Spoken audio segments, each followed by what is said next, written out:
ассалому алайкум тамошобинони муҳтарам. баҳсҳои молу мулкии зану шавҳар яке аз баҳсҳои маъмули судҳои гражданӣ ба ҳисоб меравад.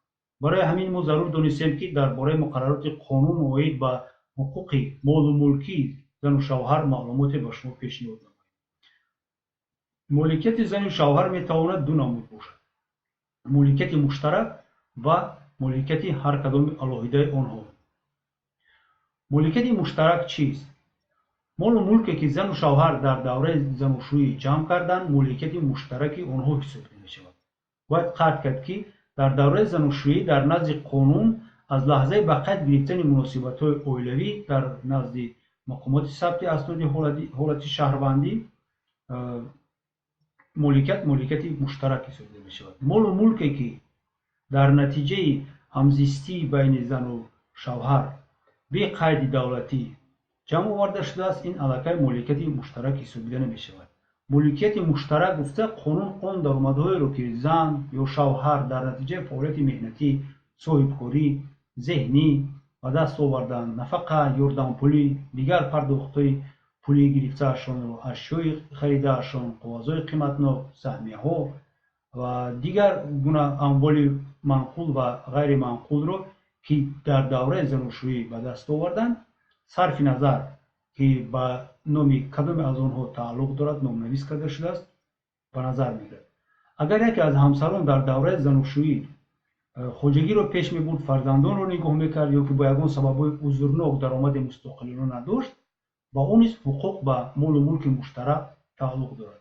ҳеҷ гоҳ гуфтан мумкин нест, ки мисол меорем, ҳеҷ гоҳ гуфтан мумкин нест, ки зан дар хона кор намекард, зан дар хона фақат кораша кӯдак нигоҳ кардан буд ва ҳангоми тақсим, ҳангоми ҷудо шудан, тақсими амволи муштарак не, тақсими моликияти алоҳидаи ҳар як шавҳар ҳисоб карда шавад. мисол, шавҳар мегӯяд, ки ман кор мекардам, даромадҳоро ман меовардам, ту дар хона ягон кор намекардӣ.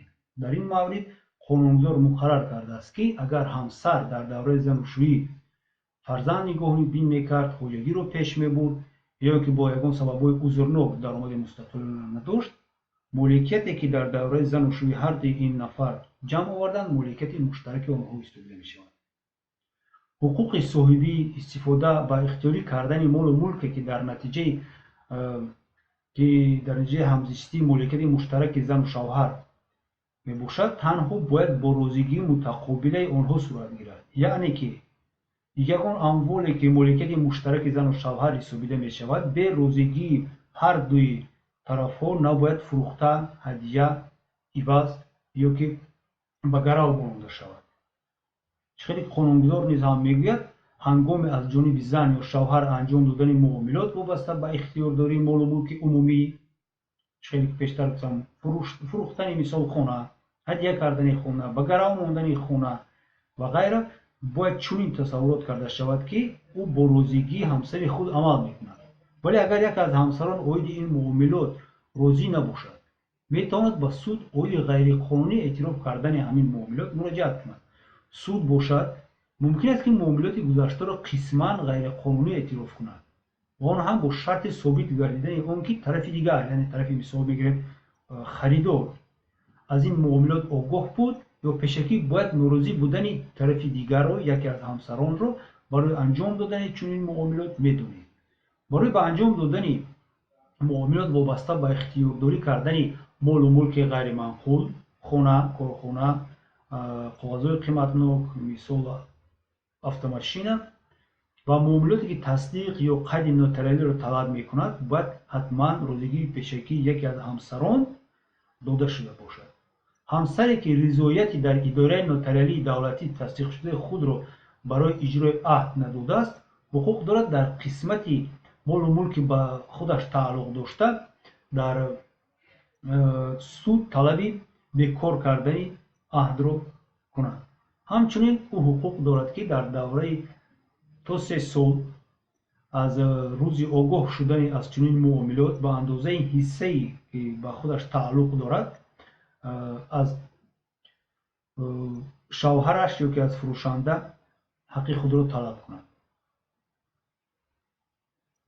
намуди дуюми моликият ин моликияти алоҳидаи ҳамсарон мебошад ки моликияти шахсии онҳо эътироф карда мешавад. молу мулке ки ба зану шавҳар то ақди никоҳ тааллуқ дошт, инчунин он молу мулке ки дар давраи занушӯӣ ба шавҳар ё ки зан ҳамчун ҳадия ё мерос тақдим гардидааст, моликияти ҳар кадоми алоҳидаи онҳо мебошад. ин моликияти умумӣ нест. ашёи истифодаи шахсӣ, мисол либос, пойафзол ва ғайра, ба ғайр аз ҷавоҳирот, тилло, танга ва дигар асбоби дигари зебу зинат, гарчанде ки дар давраи занушӯӣ ҳам ба даст оварда шуда бошанд, моликияти умумӣ ҳисобида намешаванд ва инҳо моликияти хусусии ҳар як зану шавҳар мебошад.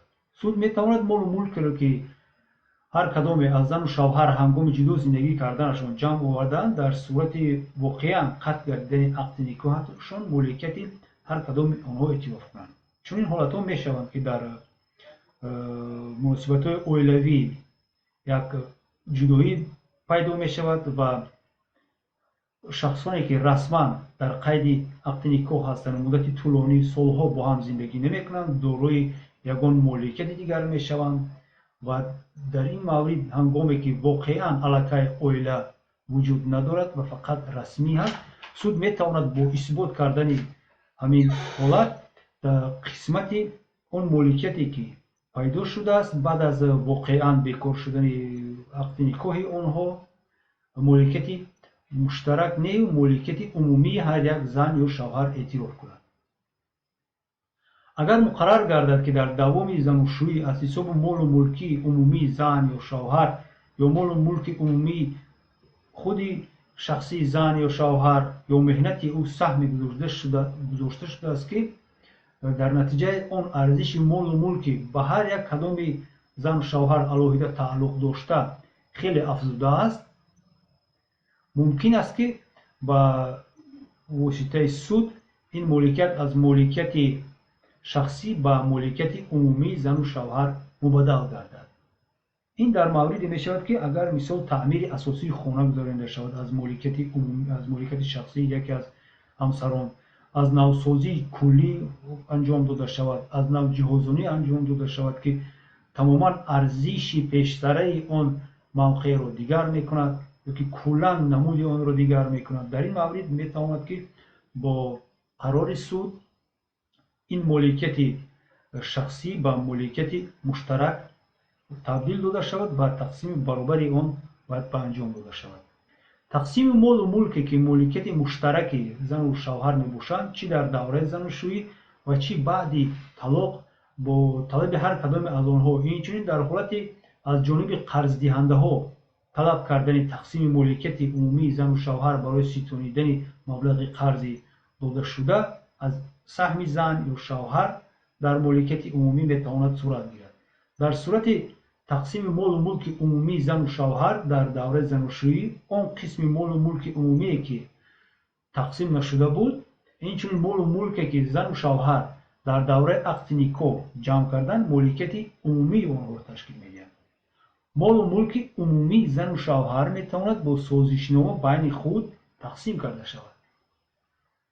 дар ҳолати ба миён омадани баҳс вобаста ба тақсимоти молу мулки муштарак байни зану шавҳар, инчунин муайян намудани саҳми онҳо, онҳо метавонанд ки ба суд барои ҳалли судӣ муроҷиат кунанд.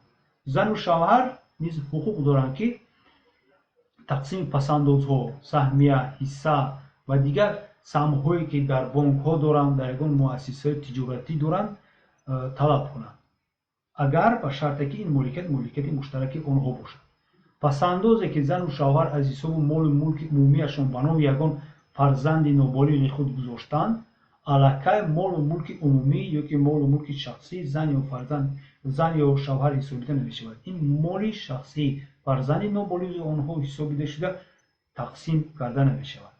зану шавҳари ҷудошуда ҳуқуқи пешниҳоди тақсимоти молу мулки муштараки худро фақат дар муддати то 3 сол пас аз ҷудо шуданашон доранд, яъне ки қонунгузор дар ин маврид муҳлати даъворо то 3 сол муқаррар кардааст. ҳангоми тақсими молу мулке ки дар моликияти муштараки зану шавҳар аст ва муайян намудани ҳиссаи ҳар як кадоми зану шавҳар, дар ин амалҳо бояд ҳиссаи онҳо дар аввал баробар дониста шавад. агар ба шарте ки ин зану шавҳар пеш аз никоҳ аҳдномаи никоҳ тартиб надода бошанду ва дар аҳдномаи никоҳашон ягон ҳолату муқаррароти дигарро пеш аз зану шавҳар шудан нанависта бошанд. суд метавонад ки ҳиссаи зан ё шавҳарро дар молу мулки умумиашон тағйир диҳад. ҳарчанде ки аз рӯи қонунгузории молу мулки умумӣ бояд тақсим карда шавад, вале суд метавонад бо назардошти баъзе ҳолатҳо ҳиссаи зан ё шавҳарро камтар паст ё зиёд кунад.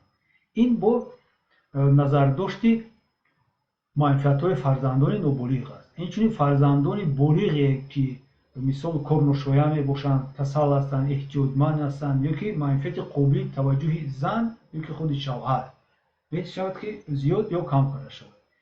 ҳиссаи зан ё шавҳар бо назардошти корношоян будани онҳо, инчунин агар яке аз онҳо бо сабабҳои узрнок умуман даромад гирифта наметавонад ё мисоли оддӣ шавҳар маъмулан бисёртар ҳолатҳо мешавад ки шавҳар моликияти умумии оиларо бар зарари оила сарф мекунад.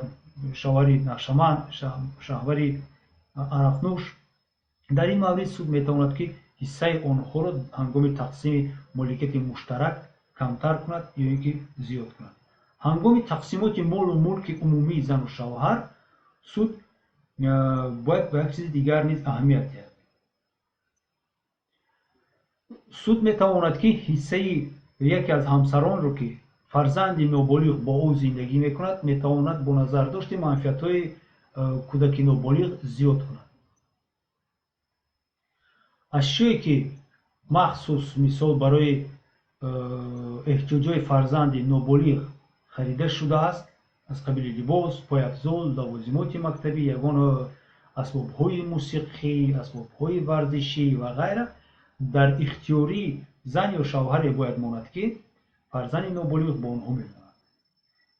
ин моликият ҳарчанде ки аз ҳисоби моликияти умумӣ ба даст оварда шудааст, тақсим карда намешавад. дар ин ҷо ин қисматро мо ба охир мерасонем. агар ягон савол вобаста ба ҳуқуқи оилавӣ, вобаста ба ҳуқуқи зан, шавҳар ва дигар тарафҳои ҳаёти оилавӣ агар дошта бошед, аз шумо хоҳиш карда мешавад ки ба мо нависед. ҳатман ба онҳо мо метавонем ҷавоб диҳем. шумо метавонед ки бе интишори бе қайди номи худ ба саҳифаи фейсбукии мо нависед. мо ҳатман бо назардошти махфият будани муроҷиати шумо, бе паҳн кардани он ба шумо ҷавоб метиҳем, маслиҳатҳои муфид метиҳем. агар зарур бошад мо метавонем ба шумо тавсия диҳем ба кадом адвокатҳои Тоҷикистон, ба куҷо муроҷиат кунед ки то ин ки ҳуқуқҳои худро ҳимоя кунед. саломат бошед. то бохирии оянда.